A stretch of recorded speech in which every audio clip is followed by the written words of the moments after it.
Santé Magafrique. Des mots sur les mots et des diagnostics. La santé au Sahel et en Afrique. Maladies, Traitements, soins, protocoles, prévention. Un check-up hebdomadaire de l'actualité médicale en Afrique. Ifriqiya FM, votre bien-être santé. Santé Magafrique. Bonjour l'Afrique, comment ça va? Et surtout, comment va la santé? Vous écoutez Santé Magafrique, votre émission santé, 26 minutes. Vous les passerez avec moi, Samar Hamadi, le docteur Ilyes Khamouk, spécialiste des maladies infectieuses. Et avant d'aller loin dans les détails, j'aimerais dire bonjour à notre médecin, Ilyes Khamouk, bonjour. Bonjour Samar, j'espère que tu vas bien. Ça va docteur, et vous? Comment va la santé? Ça va, tout va bien, merci. Alors docteur, aujourd'hui vous aviez décidé de nous parler d'une spécialité et pas d'une maladie. Il s'agit de la gastro-entérologie, c'est la spécialité médicale qui s'intéresse aux organes de la digestion, leur fonctionnement, leurs maladies, les moyens de les soigner. Alors avant d'aller vers la spécialité docteur, ou plutôt avant d'aller loin dans la spécialité, j'aimerais avoir une petite historique de cette spécialité. Alors la gastro-entérologie, ou qu'on peut appeler aussi l'hépato-gastro-entérologie, oui. Donc c'est une spécialité médicale qui étudie le système digestif et ses maladies. C'est une spécialité assez complexe parce qu'elle étudie plusieurs organes. Donc déjà le tube digestif qui va du pharynx. Alors le pharynx c'est juste sous la gorge, le pharynx, puis l'œsophage, l'estomac, l'intestin grêle, le gros intestin qui se termine avec le rectum et l'anus. Donc ça, c'est le tube digestif. Et puis, il y a d'autres organes qui sont en rapport avec le tube digestif. Donc, c'est le foie, d'où le nom hépato-gastro-entérologie, donc l'étude du foie, qui est un organe qui a une fonction digestive. Et puis, une partie du pancréas, parce qu'on en a parlé déjà dans une émission, que le pancréas, il avait une partie endocrine, c'est-à-dire qui sécrète des hormones, à savoir l'insuline et le glucagon. Et cette partie-là est étudiée par une autre spécialité, c'est l'endocrinologie. Et une partie exocrine qui sécrète des enzymes qui aident à la digestion. Et cette partie-là est étudiée par la gastro-entérologie. Alors pour l'histoire, c'est une spécialité qui date du milieu du 19e siècle et elle avait beaucoup de succès dans 1851, à la fin du 18e siècle, début du 19e siècle.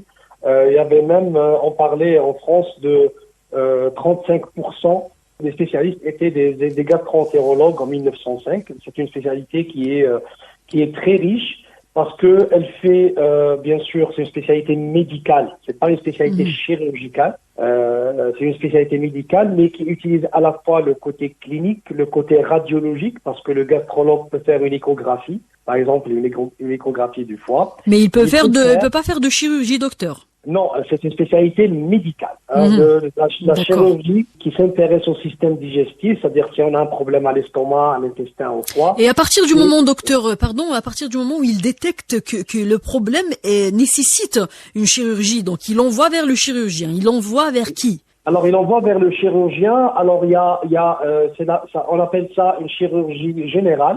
Qui font de la chirurgie digestive. D'accord. Parce que pour la chirurgie, par exemple, il y a la neurochirurgie qui fait tout ce qui est système nerveux.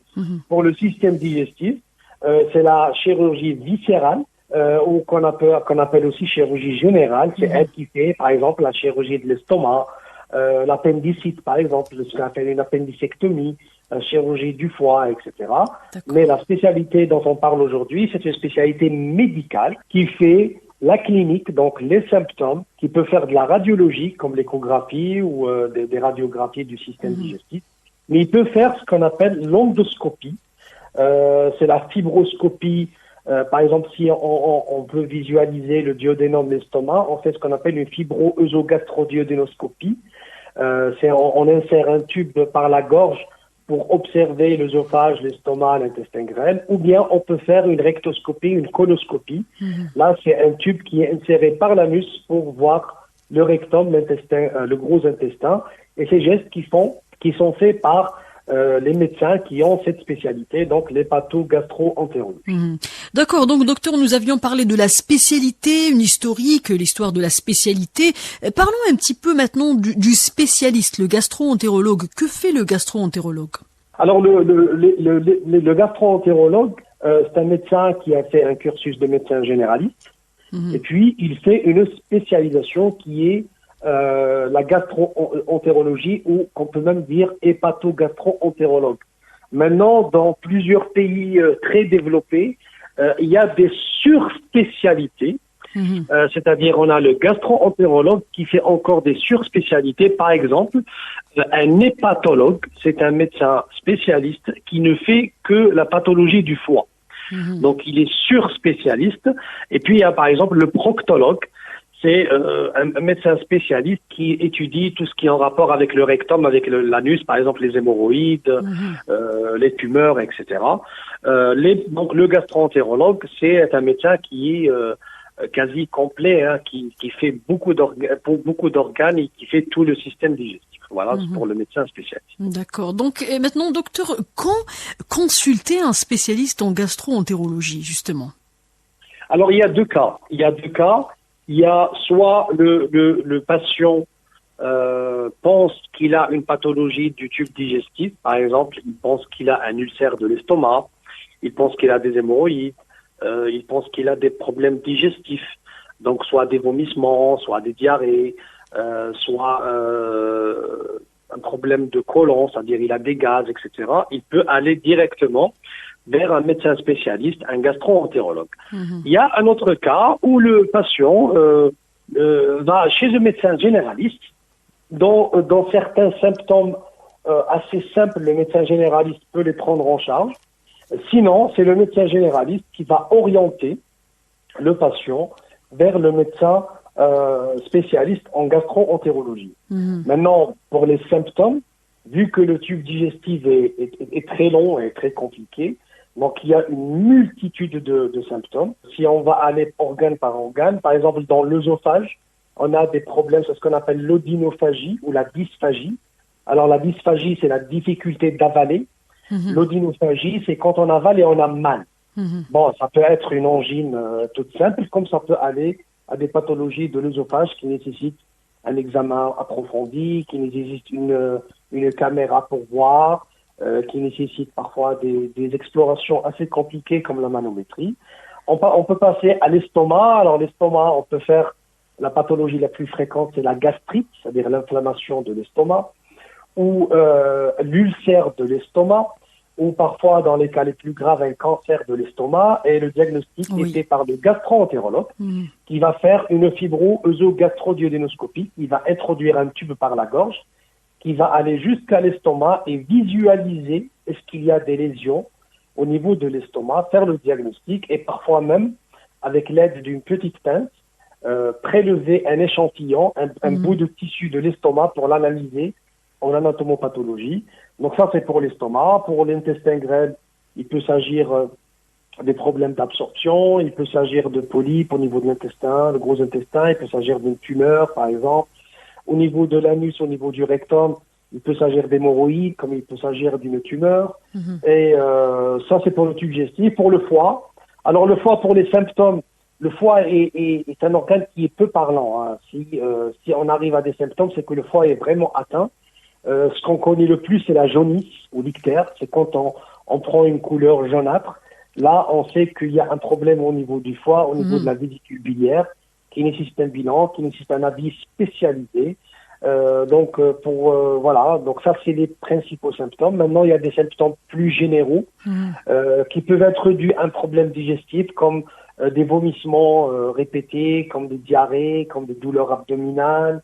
Et ça, souvent, on a besoin d'un médecin spécialiste pour qu'il fasse le diagnostic topographique, c'est-à-dire quelle est la localisation du problème et quel est le type de problème, et bien sûr, le prendre en charge le plus souvent, soit par action médicale, par le gastro-entérologue, soit par action chirurgicale, par le chirurgien viscéral. Et parlant de prise en charge, donc, quelles sont les pathologies que prend en charge un gastro-entérologue? Autrement dit, quelles sont les différentes pathologies en gastro-entérologie? Alors, vu que le gastro-entérologue est responsable de tout le tube digestif, donc il peut prendre en charge les dysphagies, les anomalies de l'œsophage, l'ulcère gastro-duodénal, la gastrite, le cancer de l'estomac, des problèmes de digestion, le côlon irritable par exemple, le côlon nerveux, des personnes qui font des intolérances au lactose, des intolérances au gluten, c'est ce qu'on appelle la maladie cœliaque, et dont on a déjà parlé dans une émission précédente. Les problèmes de foie, que ce soit les foies de surcharge comme la stéatose, les problèmes enzymatiques, les hépatites, et on en a parlé déjà aussi dans une précédente émission, les hépatites virales, tout ce qui est hépatite médicamenteuse, mais aussi les hépatites toxiques dues à l'ingestion d'alcool. Bien sûr, toute la pathologie tumorale du tube digestif, de l'œsophage jusqu'à l'anus, en partant par le cancer colorectal, le cancer de l'estomac, le cancer du foie, le cancer du pancréas. Toutes ces pathologies sont prises en charge par le gastro-entérologue. Donc, il a vraiment un grand éventail d'actions et de prise en charge. Et parlons, docteur, du cancer de l'estomac. Quelle sera la prise en charge par le gastro-entérologue? N'est-ce pas un niveau ou bien un stade, on va dire, un peu plus élevé? Pas pour dire que la spécialité n'est pas est-ce qu'il va y avoir parce qu'on aura besoin de chimio, on aura besoin de plusieurs procédures. Donc, quel sera le rôle vraiment d'un gastro-entérologue dans ce cas de cancer d'estomac? Alors, le cancer de l'estomac, c'est un cancer qui peut s'exprimer par des douleurs au niveau de l'estomac. Donc, la personne va aller consulter soit un médecin généraliste, soit un gastro-entérologue. Donc, le rôle du médecin gastro-entérologue, en premier, c'est de faire le diagnostic d'où viennent ces douleurs.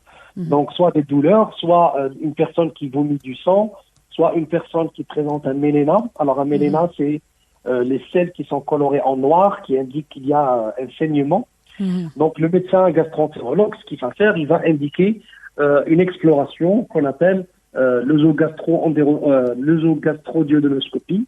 Donc, il va introduire une caméra avec des pinces, il va voir l'estomac. Et s'il y a une lésion suspecte de cancer, ce qu'il faut faire absolument, c'est de prélever un morceau de la tumeur et de l'envoyer en anatomopathologie. Donc ça, c'est une autre spécialité. Peut-être on va en parler dans une prochaine émission. Donc le médecin qui est spécialiste en anatomopathologie, c'est un médecin qui travaille dans un laboratoire. Il va observer ce morceau, cet échantillon-là, et qui va dire soit c'est une inflammation simple, donc une gastrite, soit c'est un cancer de l'estomac avec présence de cellules anormales. Donc il va déjà faire le diagnostic du cancer, mais aussi dire quel type de cancer. Exactement. Est-ce que c'est un adénocarcinome? Est-ce que c'est un cancer à petites cellules, à cellules indifférenciées, etc.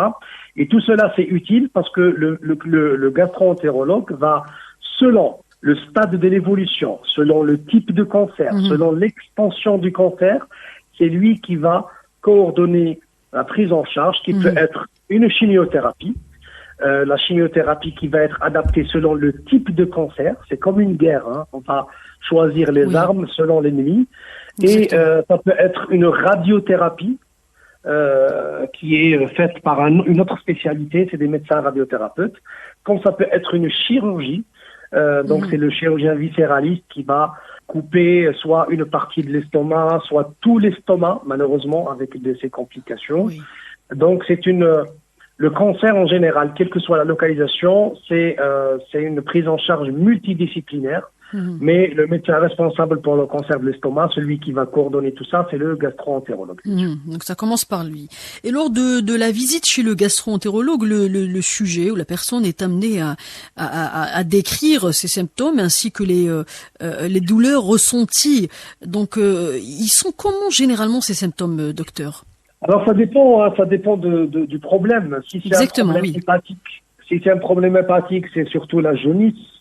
Donc c'est la personne qui prend une couleur jaune, soit au niveau des yeux, soit au niveau de la bouche, soit même carrément au niveau de la peau. Soit si c'est l'estomac, on a une douleur au niveau du haut de l'abdomen, c'est une douleur un peu en coup de poignard ou en brûlure. Si on a une diarrhée, donc c'est évidemment assez clair de décrire le problème. Est-ce que c'est une diarrhée aiguë? Et ça peut être un problème infectieux, par exemple une gastroentérite, une intoxication alimentaire, ou bien une diarrhée chronique qui va durer plusieurs jours, voire plusieurs semaines. Et c'est là où intervient plus le gastro-entérologue, parce que ça peut être une maladie cœliaque, c'est-à-dire qu'on ne tolère pas le gluten, ça peut être une maladie intolérance au lactose, quand on prend du lait ou ces produits laitiers, on a tendance à faire des ballonnements, des diarrhées, des douleurs abdominales. Et là, le traitement, bien sûr, il diffère. Donc, selon le symptôme, le gastro-entérologue va orienter l'exploration. Est-ce que c'est l'œsophage? Est-ce que c'est l'estomac? Est-ce que c'est le foie? Est-ce que c'est le rectum, etc. Et on a aussi tendance, docteur, à négliger les symptômes les plus légers. Donc, parlons des symptômes les plus légers. Par exemple, un tout premier début d'un problème d'estomac avant que ça se développe et évolue vers un cancer d'estomac. Comment est-ce que ces symptômes se présentent? Il faut alerter parce que, comme je viens de le citer, on a tendance à négliger ces symptômes. En fait, ce qu'il faut pas négliger, c'est la chronicité, c'est la durée. Chaque être humain a eu déjà une douleur à l'estomac, soit parce qu'il a trop mangé, soit parce qu'il a mal mangé ou il n'a pas toléré. C'est ce qu'on peut appeler par exemple la dyspepsie. La dyspepsie, c'est quand on ne digère pas bien. Donc, on peut avoir un malaise digestif, donc une petite douleur, un petit ballonnement, etc. Ça peut arriver à tout le monde et c'est pas forcément un problème de santé.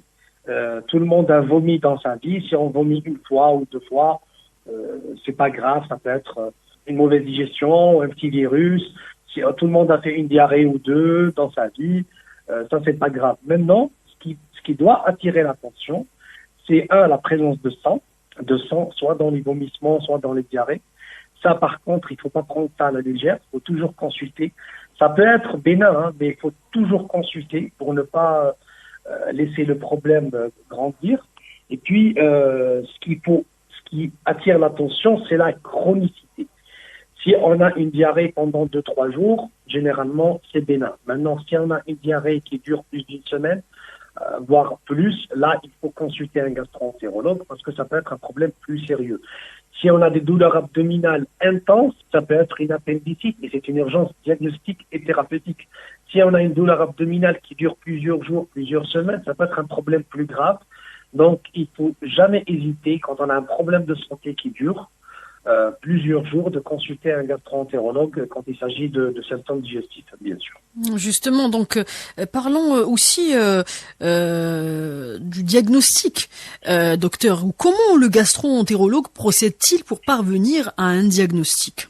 Alors pour le diagnostic, il y a l'étape la plus importante, c'est l'interrogatoire. Donc on va poser des questions sur la personne. Est-ce qu'elle a des antécédents? Est-ce qu'elle a des habitudes toxiques? C'est-à-dire si elle ingère de l'alcool, le tabagisme, est-ce qu'elle prend des médicaments? Parce que tous ces paramètres peuvent induire des problèmes digestifs. Et bien sûr, on va poser la question sur la symptomatologie, ça dure depuis quand? Est-ce qu'il y a des problèmes dans la famille, etc. Maintenant, il y a l'examen clinique. Donc selon la situation du problème, le médecin peut ausculter la gorge, ausculter l'abdomen, ausculter l'anus. Et puis, les examens paracliniques ou les explorations, c'est bien sûr selon la symptomatologie. Est-ce qu'il y aura une fibroscopie? Est-ce qu'il y aura une coloscopie? Est-ce qu'il y aura une radio de l'abdomen? Est-ce qu'il y aura une échographie abdominale? Est-ce qu'il y aura une échographie hépatique, c'est-à-dire du foie?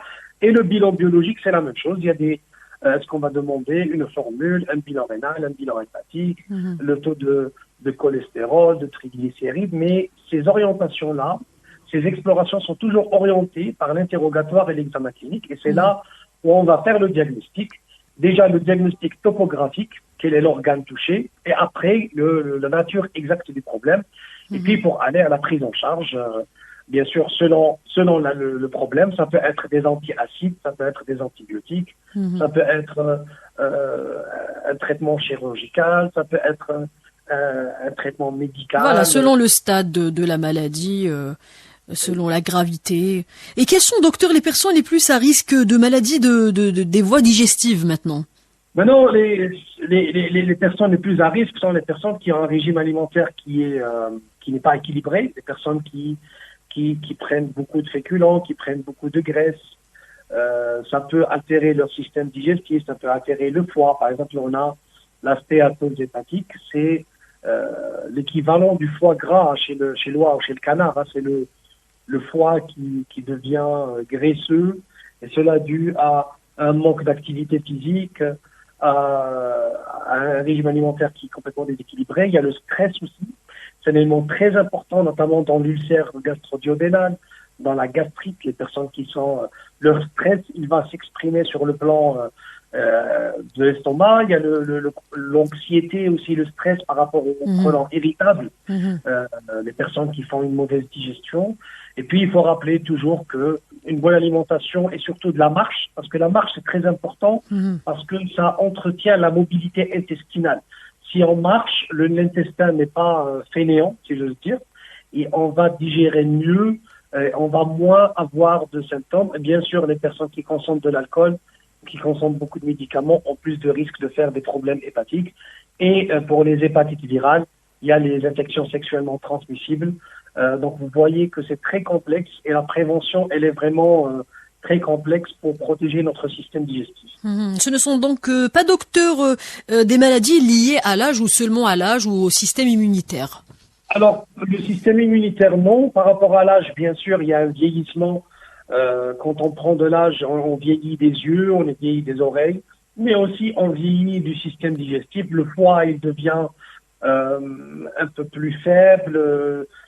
C'est pour ça que plus on prend de l'âge, vaut mieux manger léger, éviter les habitudes toxiques, faire une activité physique, parce que quand on prend de l'âge, on est un peu limité physiquement, donc il ne faut pas hésiter à manger correctement et faire une activité physique, même si on est très âgé.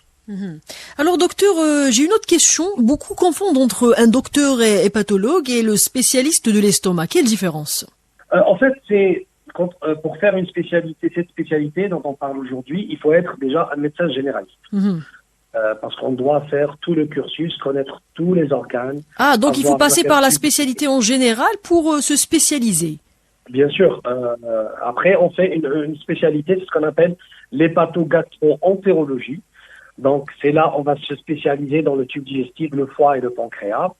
Puis, si on veut se surspécialiser, parce que c'est très bien aussi de se surspécialiser, par exemple, dans les grands hôpitaux, dans les hôpitaux universitaires, on peut trouver dans un même service d'hépatogastro-entérologue un médecin qui est plus vers le foie, donc on va l'appeler l'hépatologue, un médecin qui va plus vers le pancréas, un médecin qui va plus vers l'estomac. C'est comme pour les chirurgiens orthopédistes. On va trouver un chirurgien qui va s'intéresser plus à la main, un chirurgien plus vers le genou, un chirurgien plus vers le bassin, par exemple. Et la surspécialisation permet d'améliorer la connaissance plus précise. Voilà, une connaissance plus précise. Voilà. Et à partir du moment où on est atteint sur son système digestif, sur son estomac, que prescrivez-vous, docteur, parlant du traitement? Alors, le traitement, ça dépend de la pathologie. Si on fait une gastrite, généralement, on va donner des antiacides et on va donner un traitement antibiotique, parce qu'on a découvert que même si on fait une gastrite, c'est dû à une bactérie, ce qu'on appelle l'Helicobacter pylori. Ça, on l'a découvert il n'y a pas très longtemps. Donc, quand on traite une gastrite, par exemple, on va donner des antiacides, on va donner des antibiotiques, un protocole pour guérir complètement la gastrite. Et bien sûr, il faut éviter toutes les habitudes toxiques comme l'alcool, le tabac, parce que ça augmente le risque et ça perpétue l'inflammation.